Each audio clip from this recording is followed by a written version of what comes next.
Bismillahirrahmanirrahim. Assalamualaikum warahmatullahi wabarakatuh.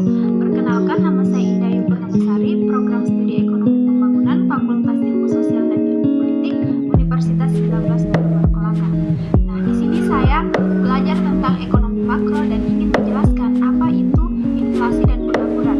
Nah, di sini saya akan menjelaskan apa itu inflasi dan pengangguran. Yang pertama, inflasi. Inflasi adalah gejala-gejala yang kenaikan harga barang-barang yang sifatnya umum dan terus-menerus.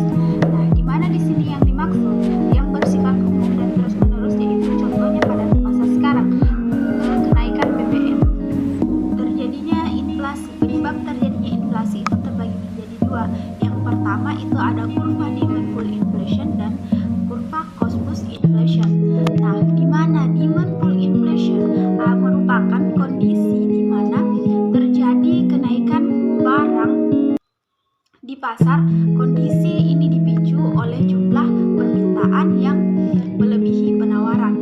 Nah, sedangkan cost push inflation adalah inflasi yang terjadi disebabkan oleh biaya produksi sehingga menyebabkan jumlah produk beredar terbatas namun permintaan stabil. Baik, lanjut kepada hiperinflasi. Definisi hiperinflasi atau inflasi yang melampaui 50% per bulan, yang berarti adalah lebih dari 1% per hari. Nah, maksudnya di sini di mana setiap bulannya ia mendapatkan 50% per bulan. Nah, dia juga mendapatkan 1% per hari. Nah, bahaya hiperinflasi apabila diakumulasikan dalam hitungan bulan, tingkat inflasi ini dapat peningkatan harga yang sangat luar biasa. Nah, di mana di sini setiap bulannya ia mendapatkan peningkatan yang sangat luar biasa. Baik, di sini saya akan melanjutkan tentang cara menghitung inflasi. Cara menghitung inflasi yaitu kita ambil pada tahun 2017 dan 2018. Contohnya, pada akhir tahun 2017 indeks harga konsumen adalah 231 dan akhir tahun 2018 indeks harga tersebut adalah 240. Berapakah tingkat inflasi pada tahun 2018? Nah, di sini kita masukkan dulu angka 2018, yaitu tadi kan 240, kita masukkan angka 240. Nah, indeks harga pada tahun 2017 kita masukkan lagi, dikurang, di situ kita kurang dari tahun sebelumnya, yaitu pada tahun 2017 kan indeks harganya 231. Nah, kita dari 240 kita kurang jadi 231, yaitu hasilnya 9. Nah, 9 ini kita bagi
diterimanya dan kapan masuknya. Contohnya seperti kita melamar sebuah pekerjaan, namun kita tunggu kapan dipanggilnya untuk masuk begitu dalam jangka 1 bulan atau 2 bulan ke depannya. Mari kita lanjut kepada angkatan kerja. Di mana di sini angkatan kerja penduduk yang berusia 15 sampai 60 tahun kecuali penduduk yang tidak aktif dalam kegiatan ekonomi seperti ibu rumah tangga, pelajar, dan mahasiswa. Nah, di mana di sini yang tidak termasuk dalam kegiatan ekonomi itu ibu rumah tangga, pelajar, dan mahasiswa. Oke, kita lanjut kepada kesempatan kerja. Nah, di mana jumlah lapangan kerja yang tersedia bagi masyarakat baik yang telah diisi maupun jumlah lapangan kerja yang masih kosong. Nah, di mana di sini jumlah lapangannya sudah diisi dan jumlah lapangan yang masih kosong. Oh my god, I think it's happening again. Sort of myself, I would be letting it end. But every time I look at those brown eyes and your smile, oh your smile, run into you on the break in the hallway, and I get nervous, you're so cute, there's no way. Say that out loud, well what now? Please don't let this be happening again. It's already happened once, and it's already been 3 months. But every time I see you, my heart goes, and I can't seem to make it stop. Try to keep it all so cool. It's happening again. Sort of myself, I would be letting it end. But every time I look at those brown eyes, your smile, oh your smile, run into you on a break in the hallway, and I get nervous, you're so cute, there's no way. Say that out loud, well what now? Yang pertama, Please don't let this be happening again. Profesional. 2, pengangguran. It's already happened once, and it's already been 3 months. But every time I see you, my heart goes, and I can't seem to make it stop. Try to keep it all so cool. Menganggur.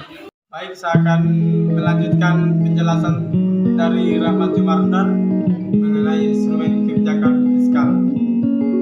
Nah, di sini instrumen kebijakan fiskal terbagi menjadi 4. Pertama, 1, pembiayaan fungsional, yaitu kebijakan yang fungsi untuk menggantikan dan mempertimbangkan anggaran pemerintah. 2, stabilisasi anggaran otomatis, yaitu sebagai upaya untuk mempertahankan keadaan dan kondisi.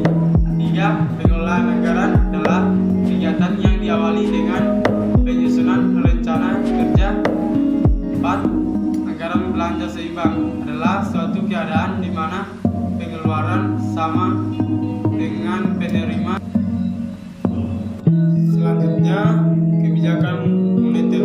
Definisi: tindakan yang dilakukan oleh penguasa moneter, biasanya bank sentral, untuk mempengaruhi jumlah uang yang beredar dan kredit, yang pada gilirannya akan mempengaruhi kegiatan ekonomi masyarakat.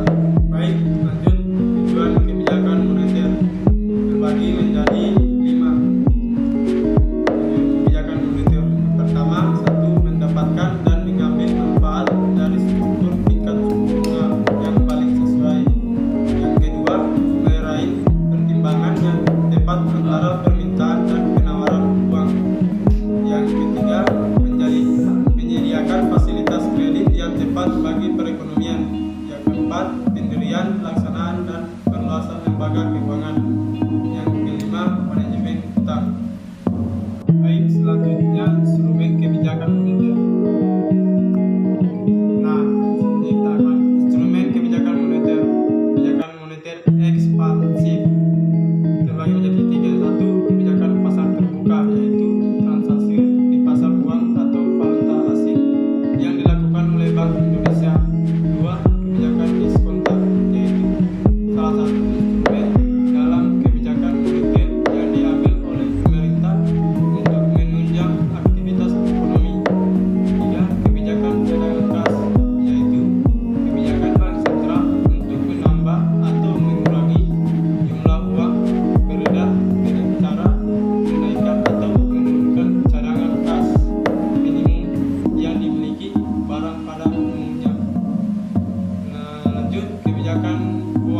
alternatif. Pertama, kebijakan kredit longgar.